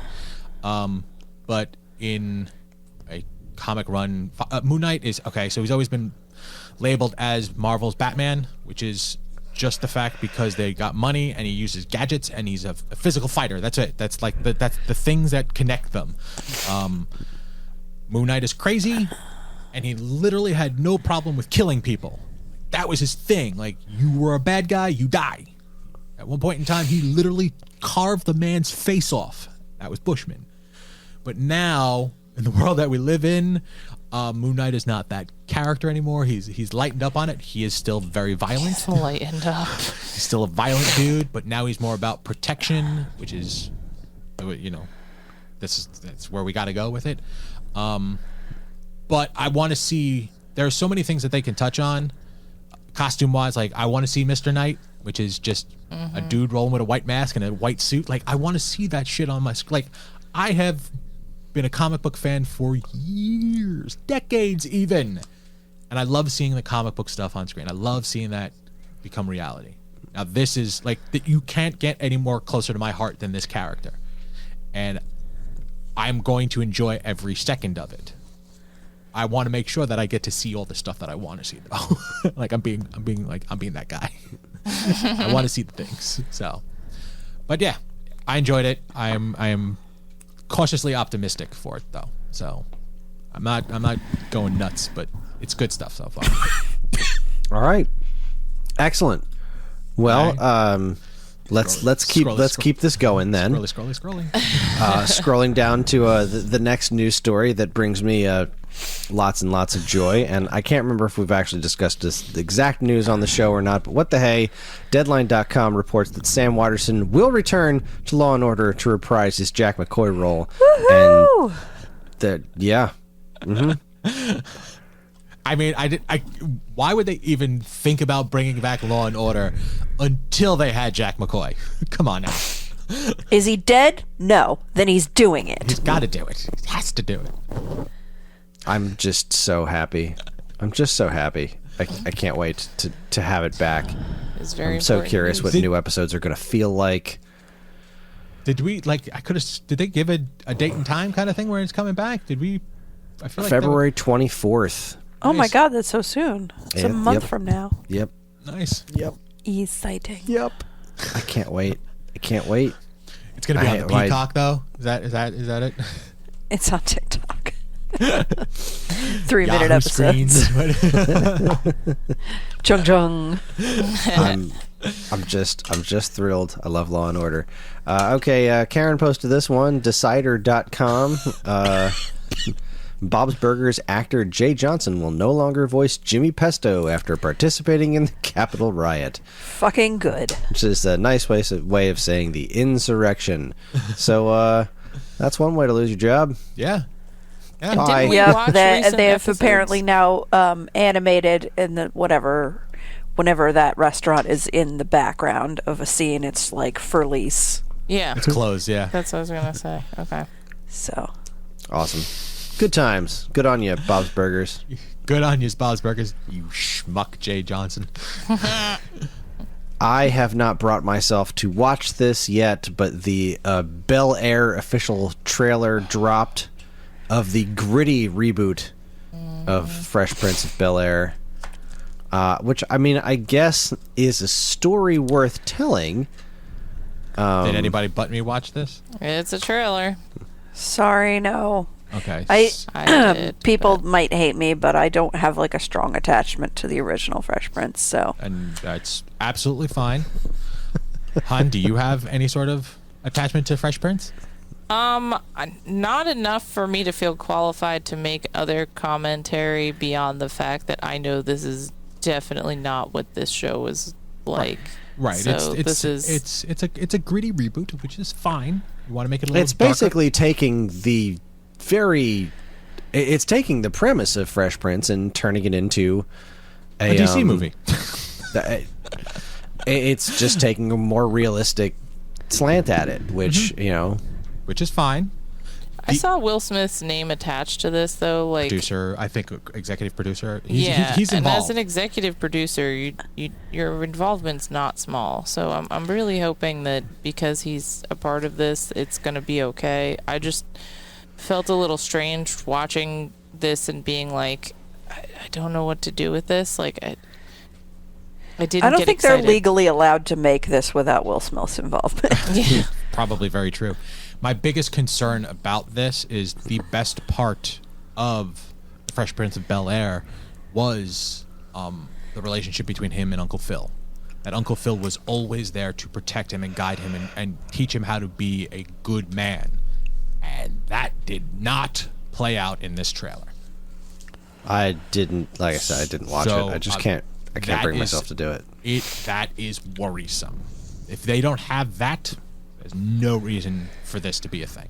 So Yeah, that's kind of my fear, is that one of the things that made the original show work wasn't just the fact that it was funny, but it had a real heart to it. Mm-hmm. And this seems to be really in the opposite direction of just like, no, shit's awful. All of it's awful. And this is going to be a show about awful people doing awful things to each other. And everything's going to be awful. But it's going to be really gritty, and you're going to like it. And I just have just zero interest in it. So there it is. there it is. All right, next up, Screen Rant.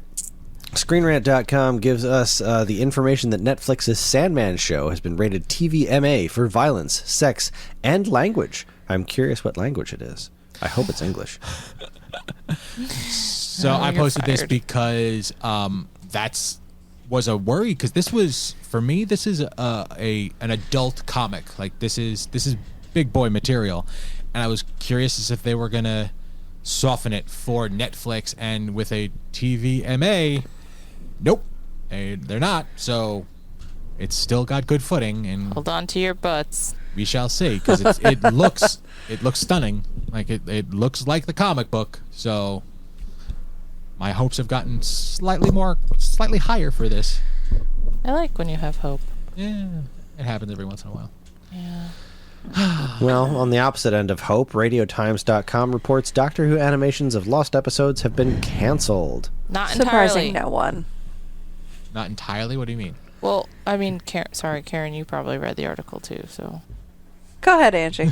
Well, no, People get tired of me talking about Doctor Who. I just saw, because when I saw that, I was like, oh, that's really sad. But then there was a thing in the article that said BBC is pulling the funding, but it doesn't mean that the project can't be picked up by somebody else and continued. And since there's a lot of fan support, and they even said that it went as far as, getting some of the archives that fans had in order to make things possible, I'd really like to believe that in some way, shape, or form, there will be a rally, and this will come back.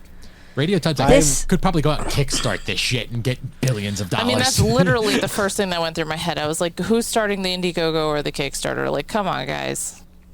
I hope that if they do go that route, that they do something about how ugly these are.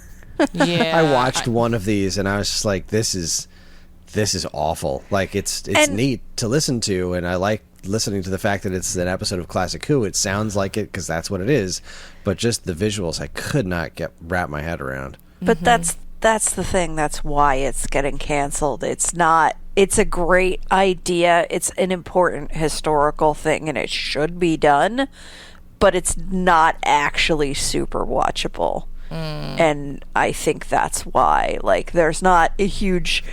There's a large fan outcry for you must preserve our history, and this is the longest running sci-fi show in the history of ever.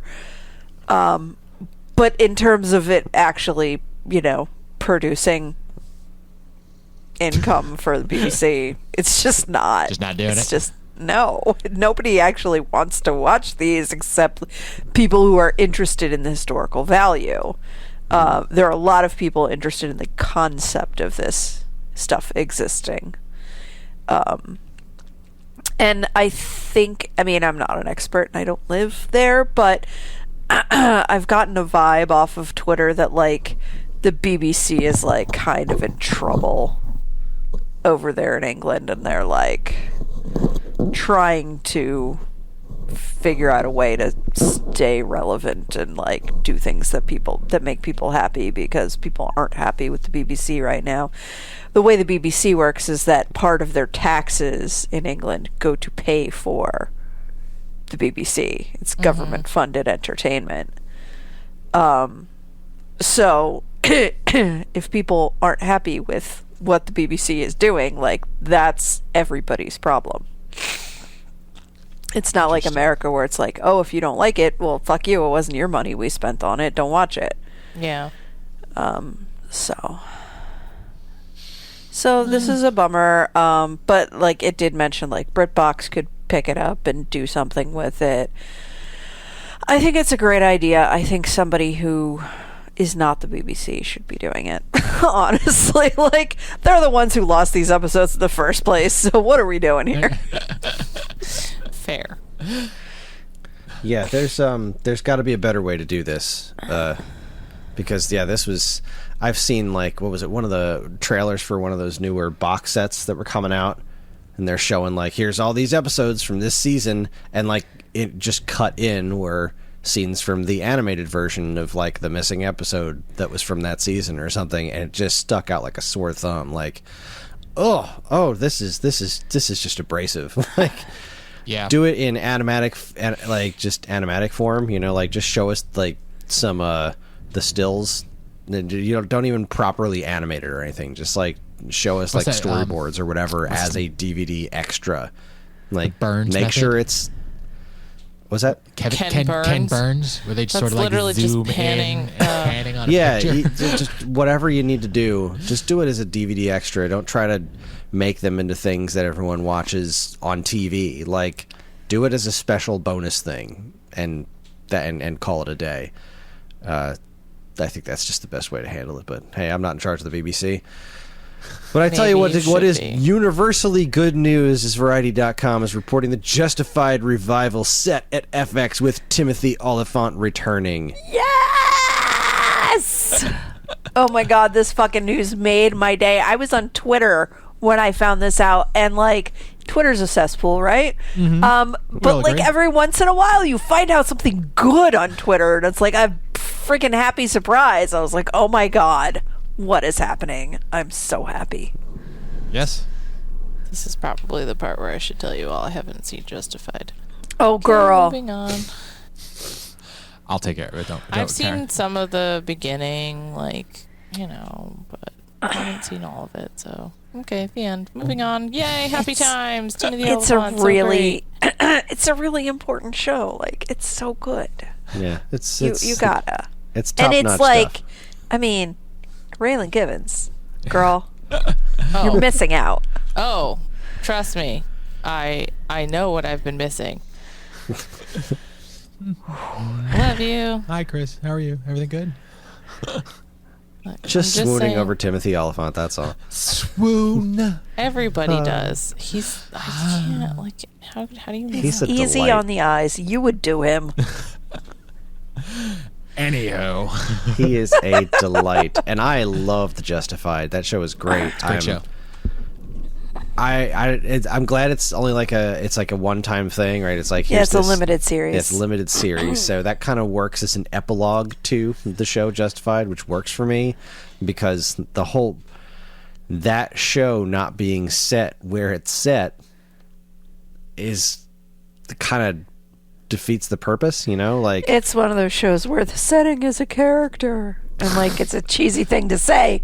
But it's very true in that in that world, case. Yeah, I mean, the fact that he was where he was that was the point of the show. And like, is Walt Goggins going to be in somewhere?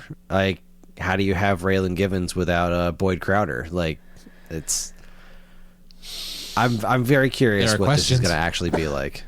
But you know what? They have my full support. So sign me the F up. Yep. All right, let's see. What do we got here? Slashfilm.com tells us that Only Murders in the Building Season 2 cast somehow gets better, adds Shirley MacLaine and Amy Schumer. Well, half of that's Yep. okay. Never a big fan of Amy Schumer. Well, go away. Yeah. I mean, it's like... okay. I get Shirley MacLaine. That makes sense with the pedigree of actors that are on the show, but like, I was never a big fan of Amy Schumer. Like, Well, That's see. okay. I mean, we'll see what happens. we shall see. I haven't disappointed me yet. oh, and Martin Short confirmed that Nathan Lane's character, Teddy Demas, will also be back for season 2. There you go. No complaints here. Hey. Yeah. Cool, I can't cool. wait for this show to come back. All right, next up we have an official trailer came out for the Cuphead Show on Netflix. Where the hell did this come from?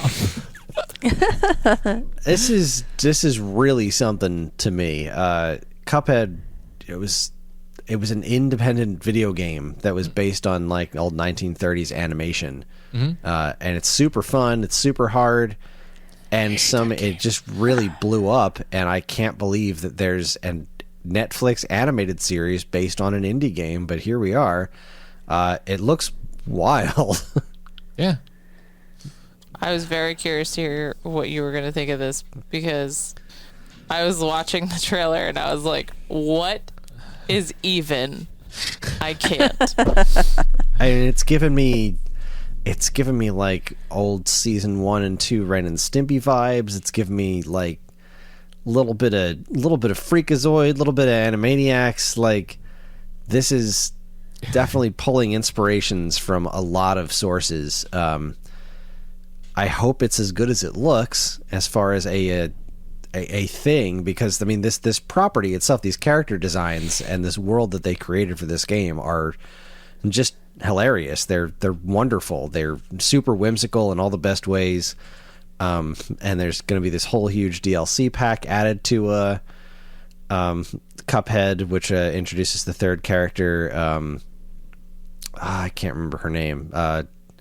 Miss Chalice, I think, is her name. She's in the trailer too. Okay. So I don't know. I'm into this. I think this is really cool that it even exists. I hope it does well for itself. I just have absolutely no idea. It's just such a weird thing to even exist. So and here's the transition. Speaking of weird things that are going to exist. Weird thing. Complex.com reports Daniel Radcliffe playing Weird Al in new biopic.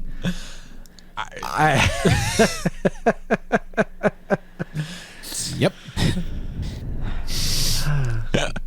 Nobody's bothered by this, though. No, but we don't understand it. Like, that's like, oh, okay. To quote Mr. Yankovic himself, when my last movie UHF came out in 1989, I made a solemn vow to my fans that I would release a major motion picture every 33 years, like clockwork.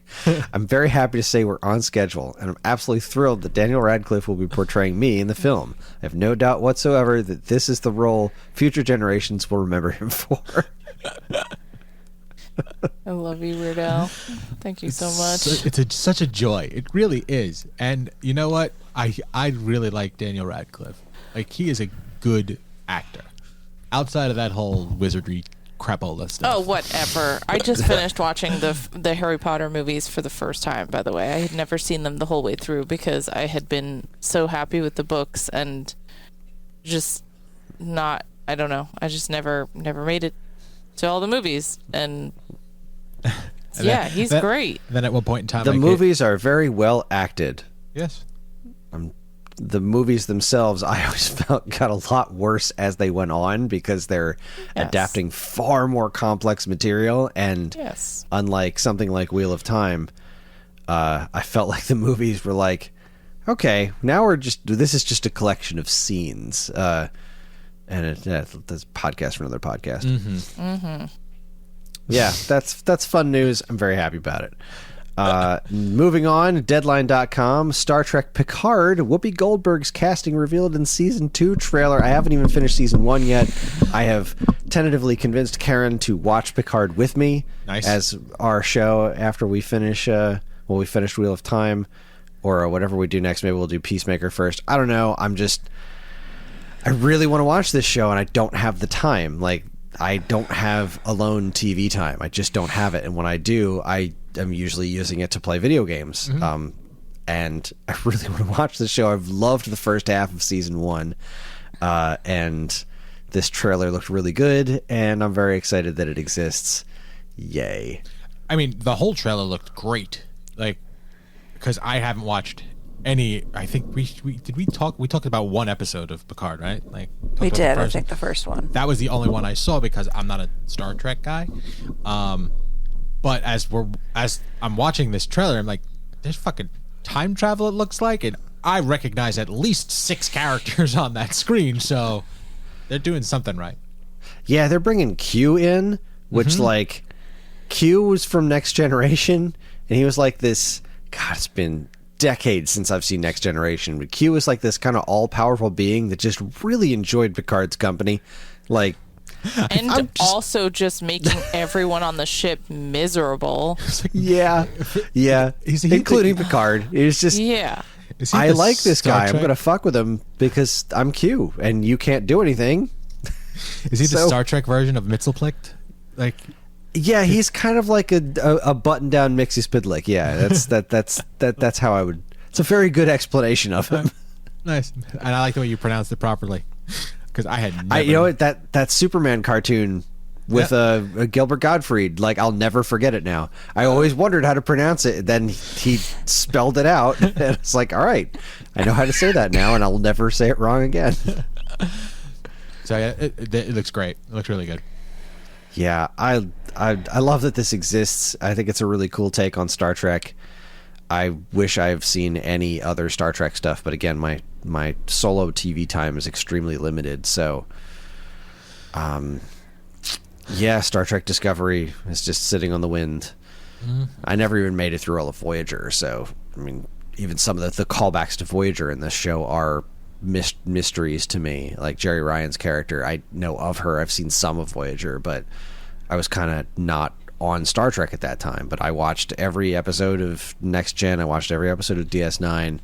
I think I've seen at this point all of the original series, and I've seen most of the movies. I really like Star Trek. Yeah, you do. I do, and but there's a lot more of it than there is of Star Wars. That's also very, very true. So, and it's such a different thing. But yeah, I was kind of surprised to see Guinan in this trailer because I just kind of assumed she was going to show up in season 1 at some point because her and Picard were such good friends. But okay, so she's in season 2 then. Neat. I guess I know not to look out for her anymore of season 1. So. See, there's a plus side to this. Yeah, no, I love it. I'm in. Sign me up. Okay, Variety.com. Percy Jackson and the Olympians. Sirius gets green light at Disney+. So I know this is a series of books. I remember this was at least one movie, and I don't remember anyone liking it. And I remember people complaining that the books were great and the movie sucked. And so I guess it's a good thing that it's getting another shot. Sure. Yeah, I have no actual attachment to this. I think I was too old for Harry Potter too, but it was such a huge craze. And then this kind of came around after Harry Potter, I think. And people who were the right age for it were like, oh my god, this is the next Harry Potter. So I don't know. And I may be talking out of my ass because, again, I don't know what the fuck I'm talking about, but... No, I had people say the same thing to me when they would find out that I was a Harry Potter fan, especially because I work with kids. So they'd be like, well, this must be super relevant for you. And I'm like, no, it's not Harry Potter. Well, I mean, it's a 12-year-old kid who is, has supernatural powers. And yeah. So I get the Harry Potter comparison. So I don't know. There were 2 films, honey. Lightning Thief and Sea of Monsters. I was saying that nobody was listening. I was listening. I've watched them both. Didn't. They're not good. I was distracted by an ad. I opened up the next article, and the ad's already gone away, but it was an ad for Wendy's Frosty cereal. What? They heard us talking. They heard everything. That's weird. Don't give in to the temptation. Anyway, no, I wasn't listening to you, Evan. Sorry. Yeah. There we see. Poor man. Anyways, But so this is that's interesting, the thing like- that's happening. Sadly, our son has not gotten into Harry Potter the way I wish he would. But maybe this will be a thing for him. Maybe. Maybe. It was time. Yeah, I mean, I feel confident that eventually he will get into it. Just might take a while. Is that right now, if it doesn't have dinosaurs in it, he doesn't want it. It's true. That's okay. Which I will say, that's the other thing we've been watching with him. Well, I've been watching with him, is I started watching Netflix Camp Cretaceous with him, and that has been very cute. Nice. Sorry, it's Jurassic World : Camp Cretaceous, and Get it right. God. it's a kids show, but it's cute, and like he's not old enough to handle the actual Jurassic Park movie yet, but this way he gets to at least see some dinosaurs and see what the whatever fucking island, the name of that island is. This is a crazy island. With dinosaurs everywhere. Lex, Tim, run! Excuse me and my Clearly husband they're while we familiar. just go into a fugue state. But yeah, okay. Anyway, side note, Netflix Jurassic World Camp Cretaceous is cute, and if you have a kid who likes dinosaurs and they're about 7, then they should be fine with it. All right. Back cool. to the news. Back to the news. So we got some info on Amazon's Lord of the Rings series, besides the fact that Jeff Bezos is very happy about it and it's costing a buttload of money. Good, I hope it's coming right out of his pocket. Yeah, I'm That's sure not it is. That's not. No. So Listen, no. let me have my thing.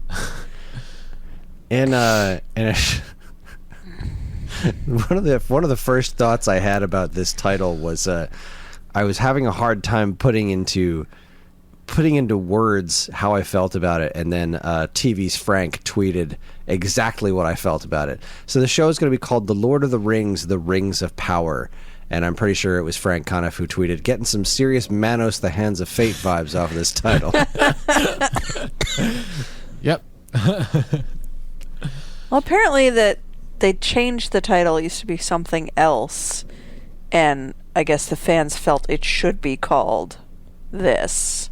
At least according to my friend who is more into this than I am. Because apparently you can't have the word rings in your title enough. Look, I don't know. I don't know, man. I'm stoked. I'm in. Give me more Lord of the Rings. We already kind of talked about this, but I just want to watch the movies over again. Just like, I don't know. Lately, I'm having that fantasy itch. Like, I just want to watch all the fantasy, and Wheel of Time was real good for that. It was giving me a lot of Lord of the Rings vibes, but I think I just need to go back and watch the trilogy because it's been a goddamn long time. Yeah, me too. I'm totally 150,000% into that. I have also been super itching to watch Lord of the Rings again. So, yeah, sign me up. We'll find time to make that happen. Extended cuts, regular cuts. I like the I way don't know. you both have said that you don't have enough time to watch other television shows, but you are going to dedicate a week and a half to watch 3 movies. Hell yeah, we are.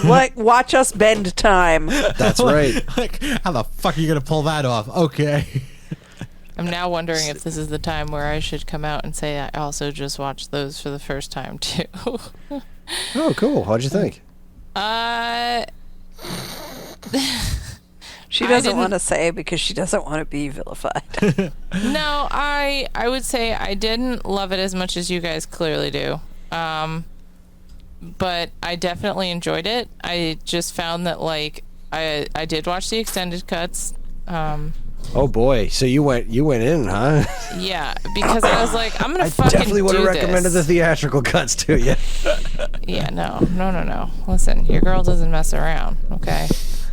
So I went in good and hard, and it was an experience that I'm glad that I had. I just I don't know. I understand now why sometimes I struggled with this, because it to me there's times when it feels similar to the problem I've had with Star Wars, where it's like so big that sometimes it's like the scale feels too big, and it feels like there's certain areas of the story where I'm like, this either feels rushed, neglected, or I just don't care about it. And sometimes it was, I don't know, multiple things. Aragorn's awesome at the end. Yes. Yeah, man. He's great. Viggo Mortensen for the motherfucking win. Yeah. Yeah, Aragorn's great. I love those movies. I love them so very much. Yeah. I definitely enjoyed them. It was just like, I don't know, it's a lot to want to. Your story is not complete until you watch all 3. It's not one of those things where you can just. And it's the same with the Harry Potter movies. I think that's why it took me so long to watch all of them, because I was like, I've read the book, so I know where this is going, but I haven't read Lord of the Rings, and this is probably the closest I'm gonna get to reading it. So I don't want to give up on this, but there's so much movie. Yeah, there is. So much. That motherfucking Gandalf. I remember watching the riff tracks for Fellowship of the Ring, which was absolutely hysterical. Awesome. But even they stopped when they were at the bridge with the whole "You shall not pass." Mm-hmm. Mike was just like, "All right, guys, now let's shut up and watch the best 15 seconds in cinematic history, and the best minute and a half in cinematic history," and they all just shut the fuck up for Gandalf facing off against the Balrog, which is just so good.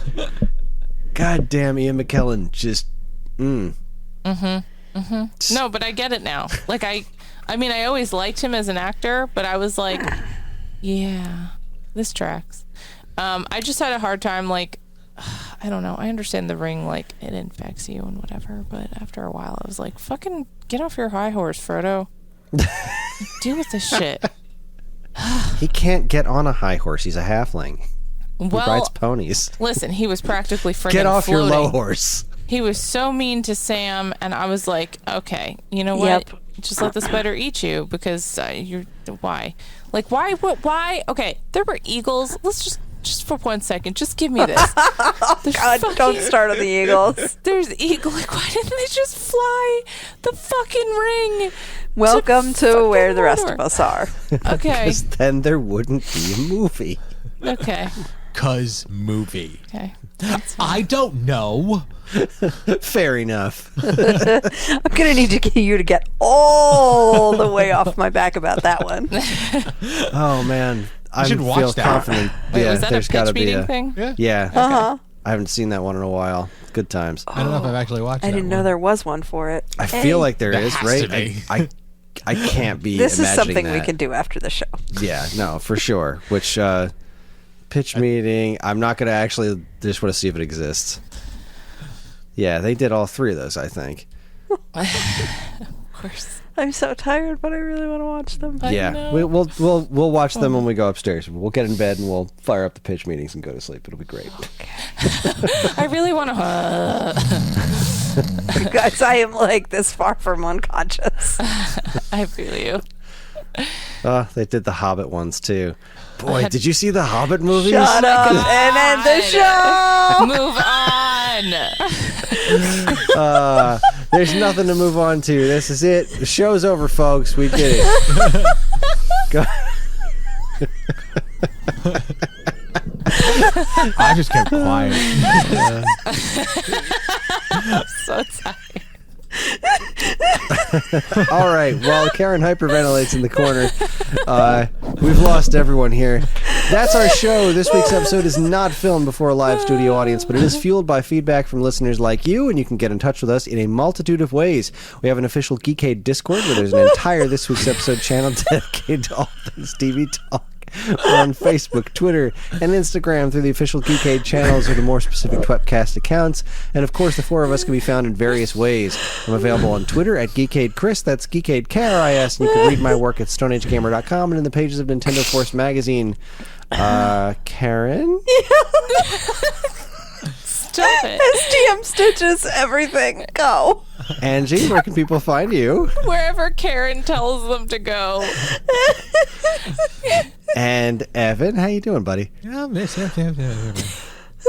Good times. If you need to know more about the shows we discussed tonight or what we'll be watching in the future, have a look at our show notes. And if you have any other questions at all, we can always be reached at mail@geekade.com. Just include the words "this week's episode" in the subject line so we know who you're trying to reach. This show is available anywhere fine podcasts are sold, including Apple Podcasts, Spotify, Stitcher, YouTube, and more. And wherever you decide to listen, please like, comment, subscribe, and leave reviews because any and all feedback is welcome and appreciated. Again, as always, keep your eyes on geekade.com for more fresh, original content. We actually are calling an audible because we have a listener request. Yay! Yes. Thank you. And I'm pretty stoked about this because I have never seen it before. We are going to be watching Dragnet episode... Season 1, episode Season 1, 1. episode 1, the LSD story. Yes. Suddenly, I'm not sure why I said thank you. So, Dragnet from 1967. 1967. This was requested by our good friend Ferg. I'm just always happy to watch something that somebody else is recommending. Wait a minute, wasn't Listen, Ferg... Ferg, you make the best cookies. I'll watch anything you tell me to Hold watch. on. What? Wasn't Ferg the one who made us watch that Eaglehead show? Yes, he was, and you You're fine. do not say you didn't like it. We enjoyed it. It was the best kind of weird. Okay. Yeah. I'm in. I'm That's excited. what we're doing.